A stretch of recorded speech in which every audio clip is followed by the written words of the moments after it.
Apocalipse 3, 10, 13. Vocês têm obedecido a minha ordem para aguentar o sofrimento com paciência, e por isso eu os protegerei no tempo da aflição que virá sobre o mundo inteiro para pôr à prova os povos da terra. Eu venho logo. Guardem o que vocês têm, para que ninguém roube de vocês o prêmio da vitória. A pessoa que conseguir a vitória, eu farei com que ela seja uma coluna no templo do meu Deus, e essa pessoa nunca mais sairá dali. E escreverei nela o nome do meu Deus e o nome da cidade do meu Deus, a nova Jerusalém, que virá do céu, da parte do meu Deus.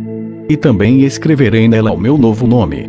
Portanto, se vocês têm ouvidos para ouvir, então ouçam o que o Espírito de Deus diz às igrejas. Apocalipse 13, 10, 13.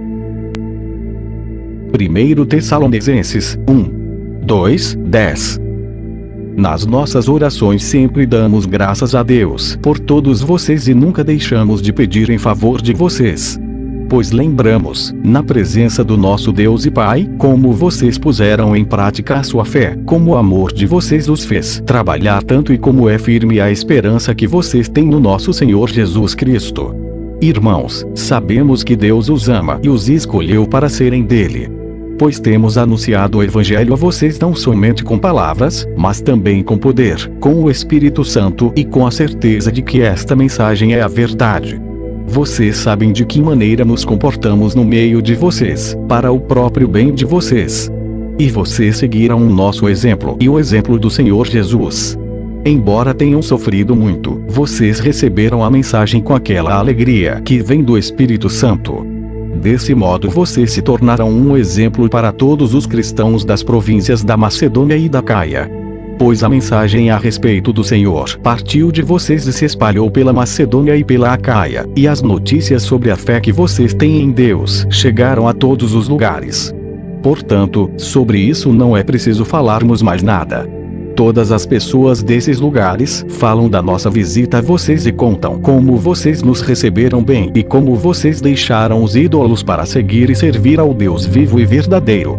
Elas contam também como vocês estão esperando que Jesus, o Filho de Deus, a quem Deus ressuscitou, volte do céu, esse Jesus que nos salva do castigo divino que está para vir. Romanos 5, 1, 11. Agora que fomos aceitos por Deus pela nossa fé nele, temos paz com ele por meio do nosso Senhor Jesus Cristo. Foi Cristo quem nos deu, por meio da nossa fé, esta vida na graça de Deus. E agora continuamos firmes nessa graça e nos alegramos na esperança de participar da glória de Deus. E também nos alegramos nos sofrimentos, pois sabemos que os sofrimentos produzem a paciência traz a aprovação de Deus, e essa aprovação cria a esperança. Essa esperança não nos deixa decepcionados, pois Deus derramou o seu amor no nosso coração, por meio do Espírito Santo, que ele nos deu. De fato, quando não tínhamos força espiritual, Cristo morreu pelos maus, no tempo escolhido por Deus. Dificilmente alguém aceitaria morrer por uma pessoa que obedece às leis. Pode ser que alguém tenha coragem para morrer por uma pessoa boa. Mas Deus nos mostrou o quanto nos ama. Cristo morreu por nós quando ainda vivíamos no pecado. E, agora que fomos aceitos por Deus por meio da morte de Cristo na cruz, é mais certo ainda que ficaremos livres, por meio dele, do castigo de Deus. Nós éramos inimigos de Deus, mas ele nos tornou seus amigos por meio da morte do seu Filho. E, agora que somos amigos de Deus, é mais certo ainda que seremos salvos pela vida de Cristo. E não somente isso, mas também nós nos alegramos por causa daquilo que Deus fez por meio do nosso Senhor Jesus Cristo, que agora nos tornou amigos de Deus. 1 Tessalonicenses 5, 1, 11. Irmãos, vocês não precisam que eu lhes escreva a respeito de quando e como essas coisas vão acontecer. Pois vocês sabem muito bem que o dia do Senhor virá como um ladrão, na calada da noite. Quando as pessoas começarem a dizer, tudo está calmo e seguro, então é que, de repente, a destruição cairá sobre elas. As pessoas não poderão escapar, pois será como uma mulher que está sentindo as dores de parto. Mas vocês, irmãos, não estão na escuridão, e o dia do Senhor não deverá pegá-los como um ladrão que ataca de surpresa. Todos vocês são da luz e do dia. Nós não somos da noite nem da escuridão. Por isso não vamos ficar dormindo, como os outros, mas vamos estar acordados e em nosso perfeito juízo. Os que dormem, dormem de noite, e os que bebem é de noite que ficam bêbados. Mas nós, que somos do dia, devemos estar em nosso perfeito juízo. Nós devemos usar a fé e o amor como couraça e a nossa esperança de salvação como capacete. Deus não nos escolheu para sofrermos o castigo da sua ira, mas para nos dar a salvação por meio do nosso Senhor Jesus Cristo, que morreu por nós para podermos viver com Ele, tanto se estivermos vivos como se estivermos mortos quando Ele vier. Portanto, animem e ajudem uns aos outros, como vocês têm feito até agora. Isaías 26. 1-21. Naquele dia, o povo de Judá cantará este hino: a nossa cidade é forte. Deus nos protege com altas muralhas. Abram os portões da cidade e deixem entrar o povo que é fiel a Deus e que faz o que é direito. Tu, ó Senhor, dás paz e prosperidade às pessoas que têm uma fé firme, às pessoas que confiam em Ti. Confiem sempre no Senhor, pois Ele é o nosso eterno abrigo. Ele rebaixou os vaidosos e humilhou a cidade orgulhosa em que moravam. Ele derrubou e arrasou a cidade deles, e agora os pobres e os necessitados pisam as suas ruínas. O caminho das pessoas direitas é fácil. Tu, ó Deus justo, tornas plano o caminho por onde elas andam. Ó Senhor, nós seguimos o caminho das tuas leis e em ti pomos a nossa esperança. O nosso maior desejo é conhecer-te e pensar em ti. Com todo o meu coração, quero estar contigo de noite. Com todo o meu ser, procuro conhecer a tua vontade. Pois, quando julgas e castigas o mundo, os seus moradores aprendem o que é justiça. Ainda que tenhas compaixão dos maus, mesmo assim eles não aprendem a fazer o que é certo. Mesmo aqui neste país onde o povo é direito, eles continuam a fazer o que é mal e não se importam com a grandeza de Deus, o Senhor. Ó Senhor, tu tens a mão levantada para castigar, mas os teus inimigos não notam isso. Porém, quando virem o grande amor que tens pelo teu povo, então ficarão envergonhados. Que o fogo da tua ira os devore. Ó Senhor, tu nos fazes prosperar. Tudo que conseguimos é feito por ti. Ó Senhor, nosso Deus, temos sido dominados por outros povos e pelos seus deuses, mas confessamos que só tu és o nosso Deus.